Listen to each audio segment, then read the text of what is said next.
Hello, it's Randi Rhodes. Here's a clip from our show, and go to randyrhodes.com for the whole thing and a podcast. Buy a stinking podcast. Mary had a little man. The fault. We believe that all men are created equal. To the magnificent mosaic that is America. From radio beacon to radio beacon. I have a dream. Change has come to America. Believe it. Knock, knock. Who's there? Hey! It's a figment of your imagination. Randi Rhodes Show.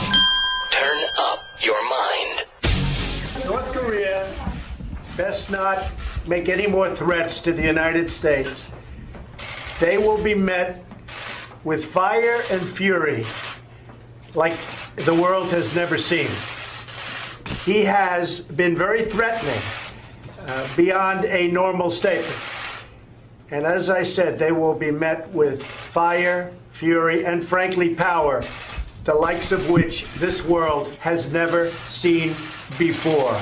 Thank you. I'm going to bomb the shit out of them.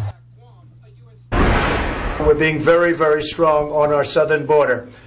And I would say the likes of which this country certainly has never seen that kind of strength. Grassroots movement, the likes of which the world has never seen before. You came by the tens of millions to become part of a historic movement, the likes of which the world has never seen before. We're all part of this very historic movement, a movement the likes of which, actually, the world has never seen before. I see it now even more than I saw it in this great campaign, which turned out to be a movement like the world has never seen before, actually.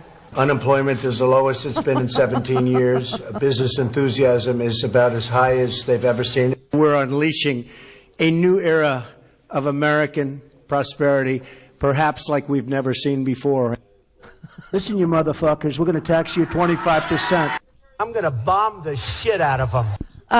You know, the hypothetical of Trump with a nuclear weapon or his finger on the nuclear trigger, it's now real. It's now real is what it is, you know. Somebody needs to send out the Richard Nixon is an opioid alcohol abuser memo to the military and say that if he orders them to bomb North Korea, they say no. That's me, isn't it? Where is the remote? Oh, there it is. Oh, sorry, everybody. One moment, please. There. Could we just do that? Could we just advise the military that the commander-in-chief is incapacitated? You know, where is his cabinet? Honest to God, man. Where are these people? Rex Tillerson, he was like the snake on a plane last night. I mean, and they're going, oh, Rex Tillerson pulled back the red. No, he didn't. No, he didn't. I don't know what they heard that I didn't hear, but it wasn't pulling back. I mean, this was a snake on a plane. It's unbelievable because Rex Tillerson was saying, you know, we really have to ratchet down the rhetoric and we have to this and that. And then last night, all of a sudden, he gets a memo on his way to, you know, from Guam, and says, you got to back up the president or something like this. You have to tell, I swear to God, here's my advice to Kim Jong-un. And if Dennis Rodman is anywhere in the vicinity of my voice, please carry this message to your friend, Kim Jong-un, and tell him that nuclear weapons will not deter this president. But what will is if he starts to investigate his financial dealings with Russia.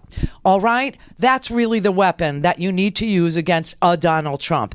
This is unbelievable. So now they're telling us all this crap about, can they do it? I don't know. We had holograms last night. Did you see, okay, this is what Fat Boy looked like. This is what Little Man looked like. And today is the anniversary of the bombing of the second atomic bomb, Nagasaki. The first one was I think August 7th, or no, that's my mom's birthday. It was August 6th, day before. And then August 9th, we did it again.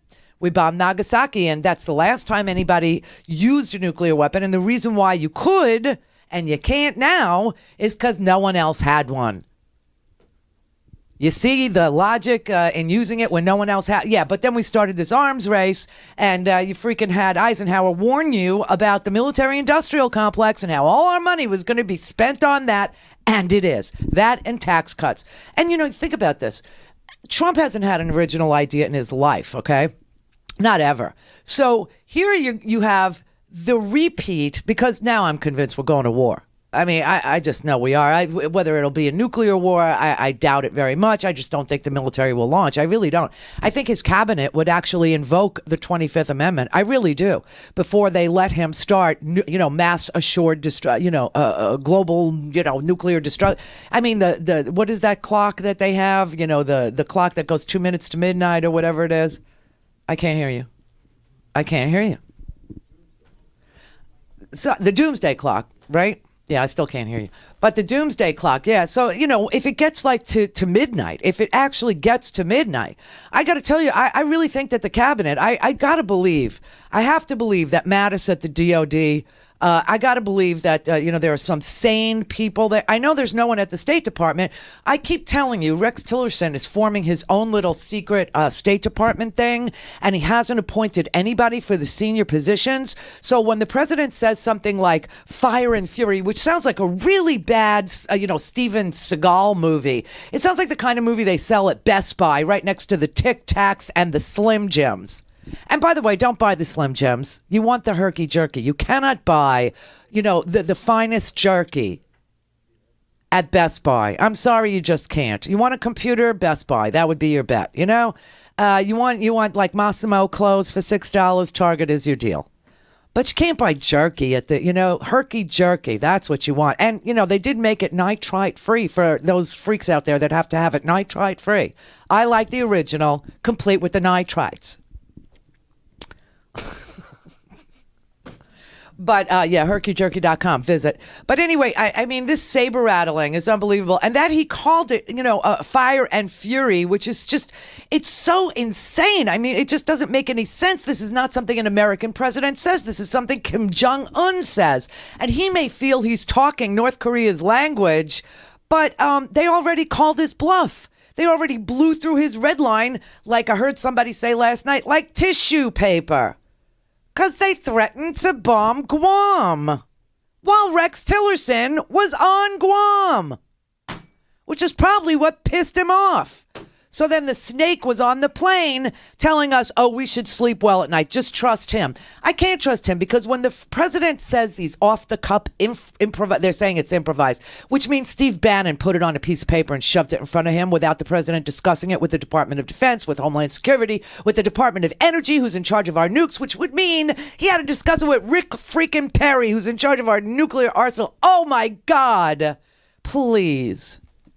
I really have to believe the cabinet would invoke the 25th Amendment before he ever got to pull the switch. But I got to say, when he says these things like Fire and Fury, when he says these things out loud, the phones start ringing off the hook across the government. And over there at the State Department where Rex is in charge and he's supposed to be the adult in the room. Hey, don't worry. We have a madman as a president, but we have the former CEO of ExxonMobil as the Secretary of State. That gives me no feeling of serenity now.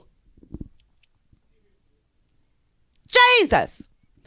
But when the phones start ringing off the hook, there's no one there to answer it. Because Rex has not appointed anybody, hasn't nominated anybody to take these senior level diplomatic positions.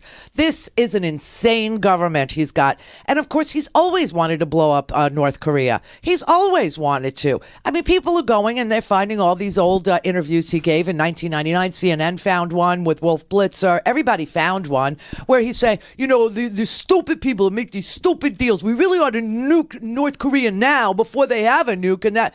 As if nuclear weapons were ever on the table since 72 years ago. They have not been on the table for 72 years. The whole freaking Cold War was proof that nobody was mad enough to use nuclear weapons. It's just, except that you had to have confidence that the threats were real. And now we have no confidence, and neither does North Korea or China. And by the way, for those of you who think that if we nuked North Korea, somehow China would be on our side, you're insane. You're insane. China would be so firmly against us. If we attack North Korea, just know we're at war with China. China. And he's pissed off at President Xi. Doesn't like President Xi. Something didn't go well in his negotiations because China decided that they were going to, do something on the Paris Accords. China's been building up their military ever since Desert Storm. China saw that we invaded Iraq and like in 5 minutes, boom, boom, boom, we were done. And they went, oh, crap. And China has been building their military ever since. Okay, and I got news for you. There's still hard feelings about what we did when we had the Korean War. 1950, MacArthur was the general, right? MacArthur, oh, he was great. He was great. Yeah, idiot MacArthur didn't realize that if we actually started with North Korea and South Korea, right, because North Korea invaded South Korea, and so we got involved. Don't ask me why. And MacArthur never, ever thought that China would get involved in this, okay? He just didn't think so. Oh, well, he was wrong. Really stinking wrong. He got to North Korea, and all of a sudden, 300,000 Chinese troops showed up on his doorstep. And in just a matter of hours, the Chinese slaughtered 600 of our soldiers. And that's why North Korea and South Korea was at a stalemate at 38. That's when we left. That's when we left. And China will do the same damn thing. So if you think, oh, we just launched some new... And by the way, I was looking at the polling yesterday. Polling is really piss poor. It's like 75% of the American people are freaked out about North Korea because they hear this president saying things like grave threat. They hear him saying things like, I'm going to nuke them or bomb the shit out of them or whatever, the very presidential things he says. It does not sound anything like an American leader has ever said, but it sounds exactly like what a North Korean hermit state dictator would say. And this is what we have become on the world stage, which is why the entire freaking world is laughing, but they're also terrified because this man is a loose cannon. But you have to realize that he's dying to get the subject changed off of Russia onto war so he can, do so. Because today I heard the best freaking words that, just the best words. Did you hear the best words? He's got words. The president's got words. He knows words. But I have the best words. Yeah. Pre-dawn raid. Did you hear those words? Pre-dawn raid. Ah, that's the best word. Finally, the words that I've been waiting to hear. Pre-dawn raid. Now, I got to tell you, Malcolm Nance was on this show on July 14th. This raid did not happen till July 26th. But I got to tell you, that Malcolm Nance he's called a thing or two, in his day. And I reached out to him today. He's just so busy, because Stephanie, that mama, that hoa,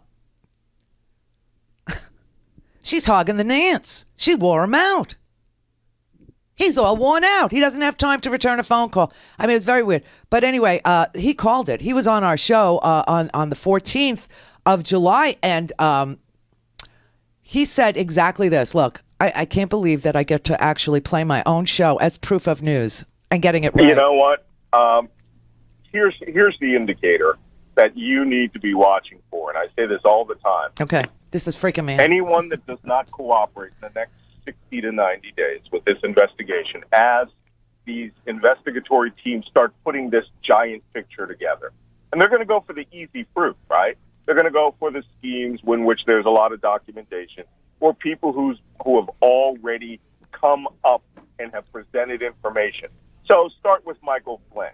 If Michael Flynn is cooperating, then you will just start hearing about he's cooperating, which will, of course, make everyone else nervous. Mm-hmm. If Michael Flynn is not cooperating, or Paul Manafort, or any of them decide to stonewall the FBI and the special counsel, they will raid their homes. And they will take every computer, every document.